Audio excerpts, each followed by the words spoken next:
So we'll do the same format. It'll be 3 minutes, and then time for questions. We'll start with Mr. Chaitkin. Anton Chaitkin. I'm a historian and the history editor for Executive Intelligence Review.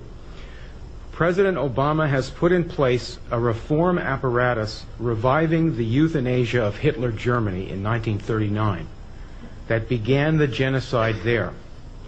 The apparatus here is to deny medical care to elderly, chronically ill, and poor people, and thus save, as the president says, $2 to $3 trillion by taking lives considered not worthy to be lived, as the Nazi doctors said.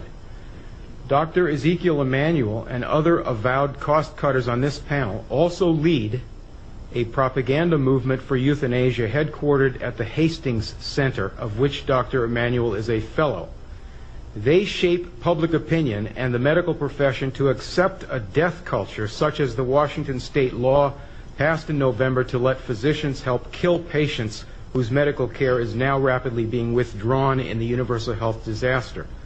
Dr. Emanuel's movement for bioethics and euthanasia and this council's purpose directly continue the eugenics movement that organized Hitler's killing of patients and then other costly and supposedly unworthy people.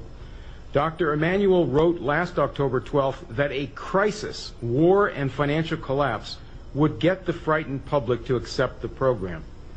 Hitler told Dr. Brandt in 1935 that the euthanasia program would have to wait until the war began to get the public to go along. Dr. Emanuel wrote last year that the Hippocratic Oath should be junked. Doctors should no longer just serve the needs of the patient. Hoche and Binding, the German eugenicists, exactly said the same thing to start the killing. You on the council are drawing up the procedures list to be used to deny care, which will kill millions if it goes ahead in the present world crash. You think perhaps the backing of powerful men, financiers, will shield you from accountability, but you are now in the spotlight. Disband this council and reverse the whole course of this Nazi revival now. Thank you.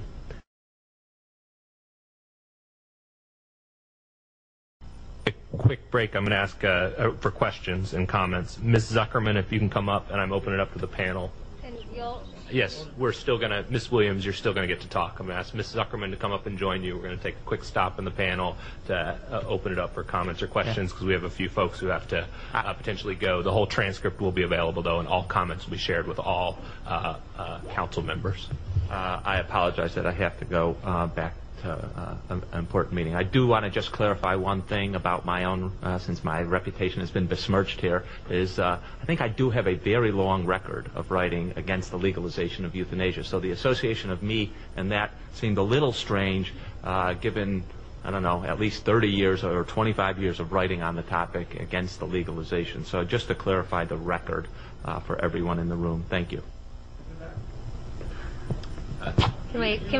No. That you're opposed to assisted suicide, but that you are in favor of the withdrawal of medical care, which accomplishes the same thing. So you had this article with Margaret Thatcher, who is an accomplished... Sir, it's not a... your statement was read into the record. It's not the time for debate, but we appreciate your comments.